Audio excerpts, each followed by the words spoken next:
G'day and welcome to Mark and Sam After Work. Today I want to do a video as described, what you need to shoot out past a mile. Now I'll qualify that a little bit. All you need to shoot out past a mile is, well, pretty much most rifles. This is my 45-70 that has done a great job at shooting out past the mile, and we managed to pull that off. But I'm not talking about just what you need. I'm actually talking about what you need to do it in a precision form. Maybe with a little less luck involved and maybe a little less skill needed. So something you can do make it in a precision form, shoot out there in a consistent fashion, and I suppose a little bit of the levels in between.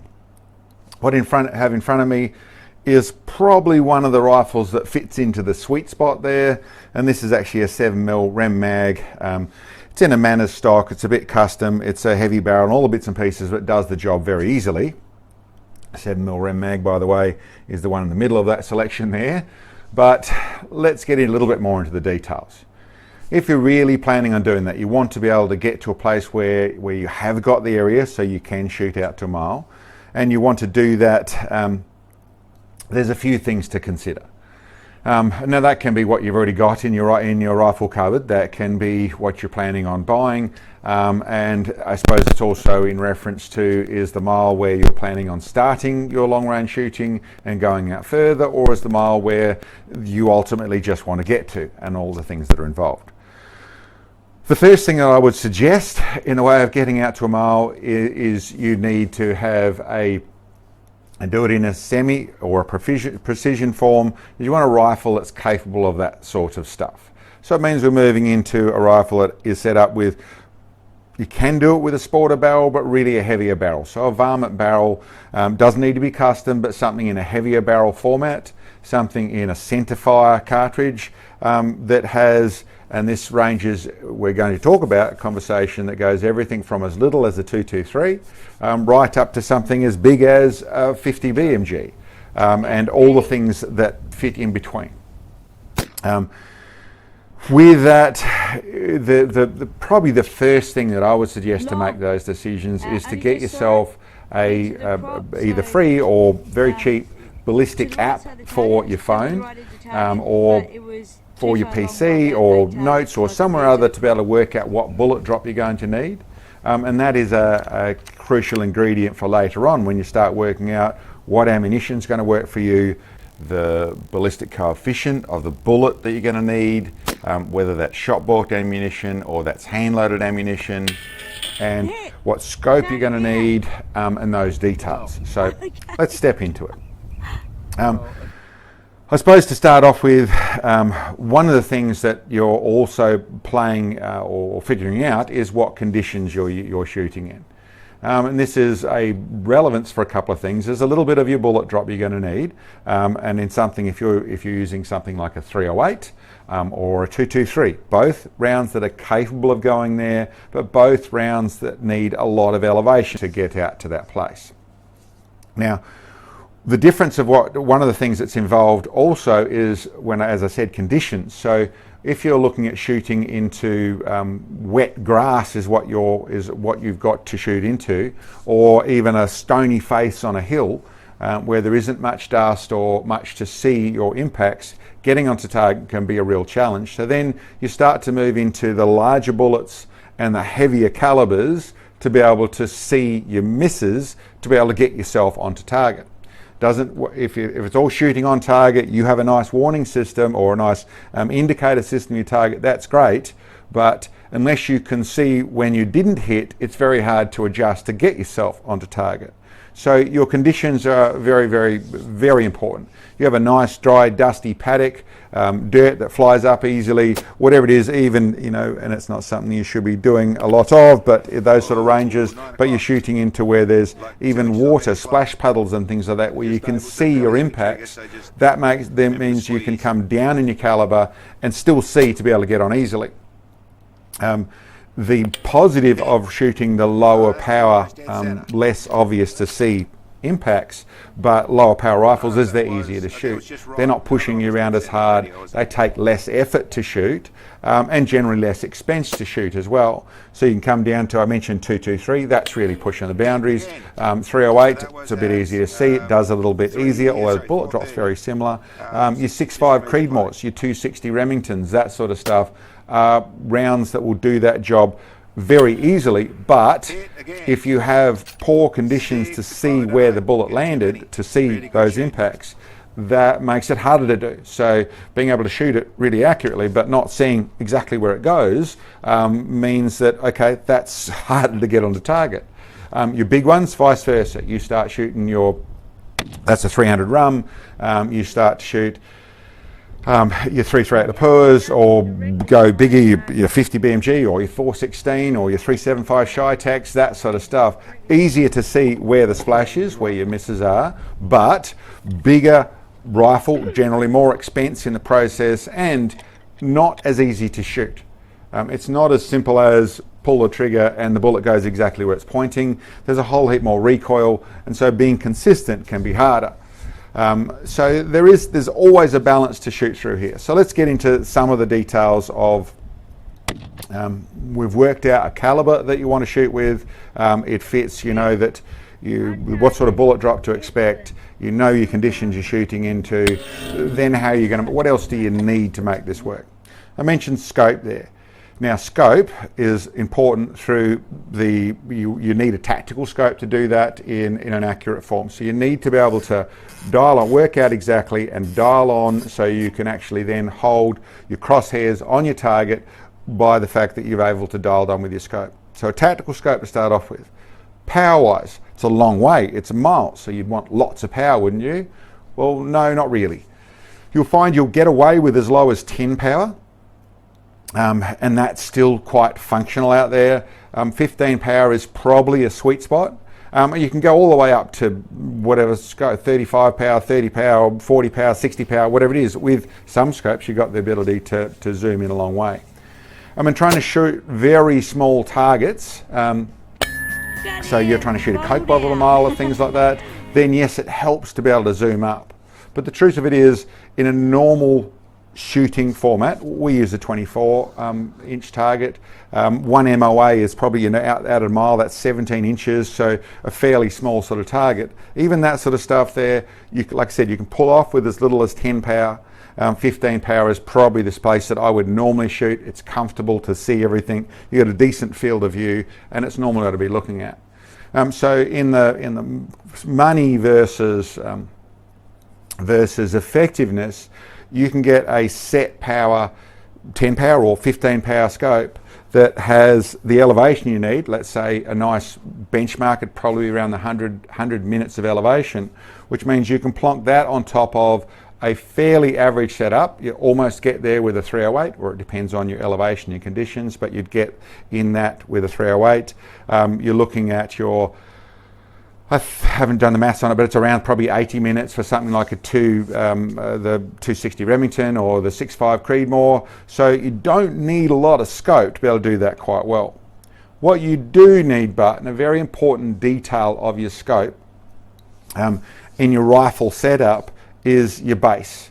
I've done videos on this. I'll put a link on here into a video, but if you've got a scope with 100 minutes of elevation, you need a base in some form that has half of that elevation in it.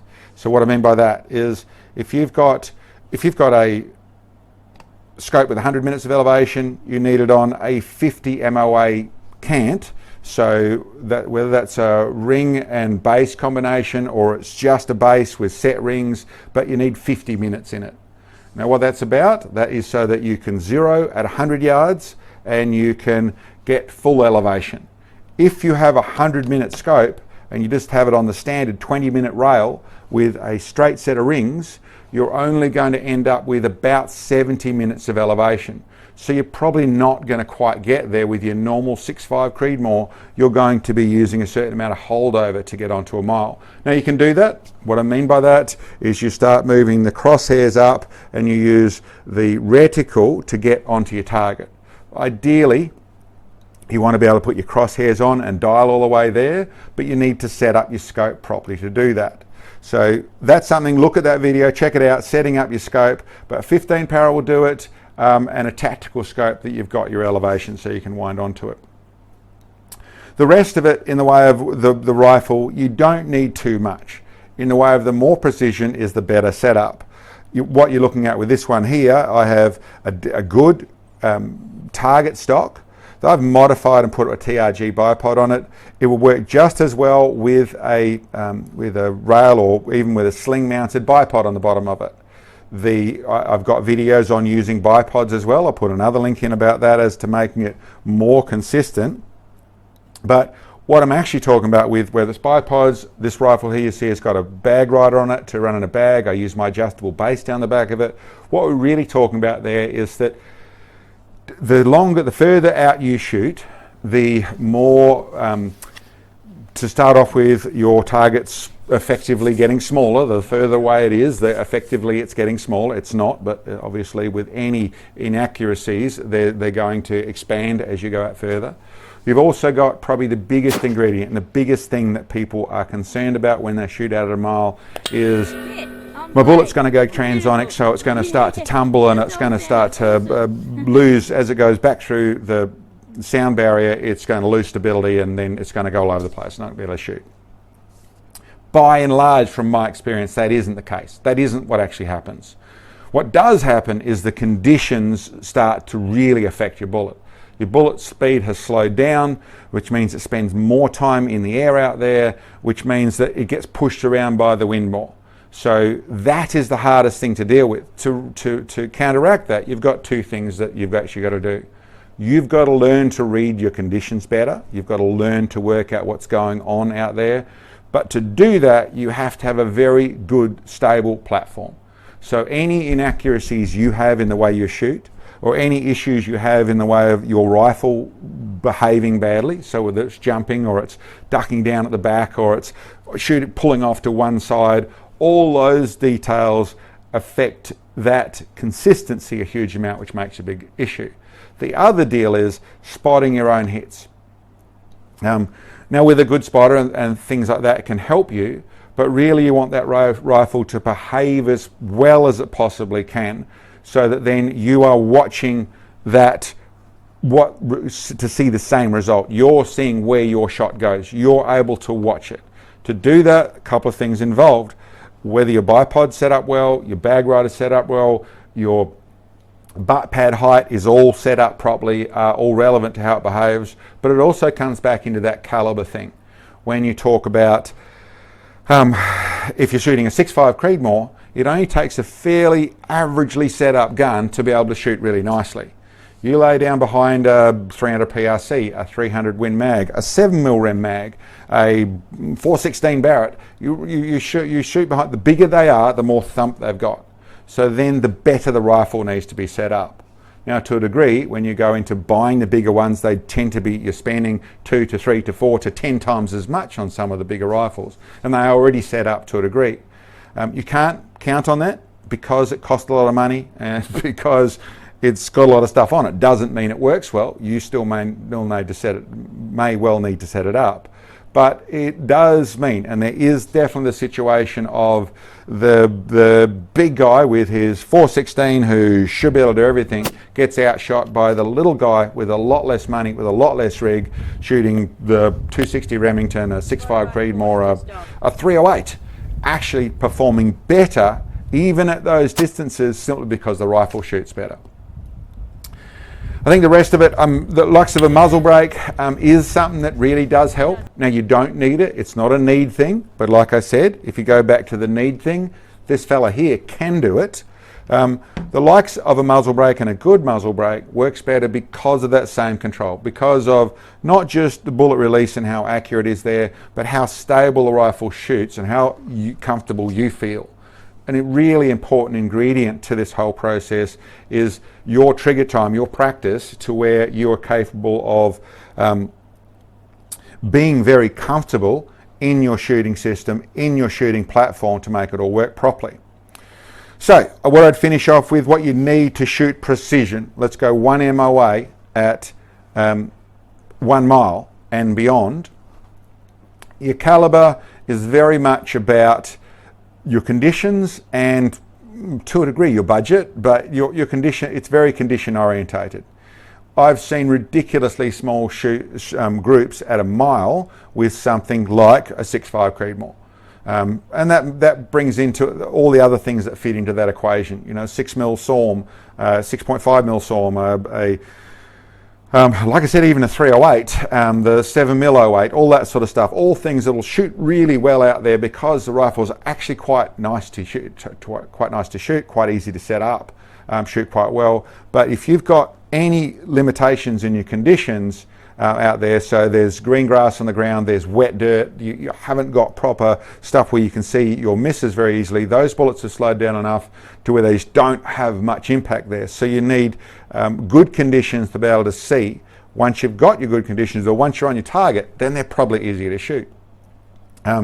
When you're shooting something like your 338 Lapua, your 300 rums, your the bigger magnums, 375 Shytac is a very popular round to think that's what you need to shoot a mile. Seeing the misses, very, very easy. You tend to be doing more work, more rifle, more work to actually hold down a really good group with those things.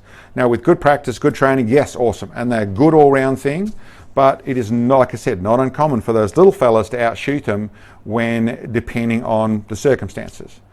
I would tend to go in a sweet spot, which is more rifle than you need for it, but it does all things really well, is what I've got sitting in front of you, and that's a 7 mil Rem mag. So that probably fits into the 7 mil Rem mag. It fits into probably a little bit more power than you need, but the 7 mil practical, which is the 7 mil 300 Win Mag cartridge, your 300 Win Mag fits into that bracket, your 300 PRC fits into that bracket. They're a bit more than you need, but you've got all bases covered, where it's going to shoot very accurately at that point. Need a bit more rifle than the little ones, need a little bit more shooter than the little ones, and probably a little bit more expense in that rig, but it's going to do it with less scope, actually, because it doesn't need as much elevation, and do it very, very thoroughly. I would probably go for a sweet spot in there is this the 7 mil Rem mag, because it's sort of in that little balance. It's still got low recoil in a properly set up rifle, but a lot of speed out there, a lot of punch out there. I shoot generally the 180 grains will do it nicely. The 195s you use it, you need enough twist in your barrel to go there, but they are, like I said, probably in the sweet spot through easy to shoot and good speed, good impact side of things.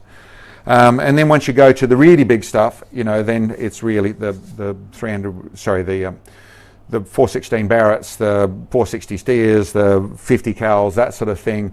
Big impact out there, but you'll tend to find not quite holding down the group, depending on the rifle and the shooter, obviously. And as said at the beginning of the conversation, depends what you're doing. If you're starting at mile and moving forward, where really 2 miles is your target, then it starts to push up. I'm starting to really like the 300 rum and the way it performs. Once again, depends on the conditions. You have a stone face you're shooting into with vegetation all over it, you can end up where the 50 does the best job, not because it's the most accurate, but because it has the biggest splash. So actually seeing the misses becomes more important than seeing the hits, because getting on the target becomes a trick. Anyway, that's the little video I wanted to bring to you guys, just to answer that question as to, like I said, what you need to shoot precision at a mile. It could be more, it could be less than what you're doing. Very condition based, isn't a particular thing. Scope wise, do your research on what elevation you need. Power wise, like I said, not too much of a focus, don't need to stress too much about that as to what you actually need power wise, but those are all things to keep in mind. Anyway guys, listen, if you like the video, please like it, share it, subscribe to us. It really helps us on that side of things. Keep in mind, we bring this stuff to you out of our own pockets in the way of trying to help our shooting community side of things. If we can get support from you, if you can help us on that side of things, there are ways to donate. So keep that in mind. There's actually in our 4AWI kind of, if you click on that, it takes you over to our channel page, and in the banner you'll see that PayPal link. That actually take you over to where you can use your credit cards, all the things that PayPal will work with to make donations to us. That'll really help us in the way of keeping this channel going and keeping this information coming to people.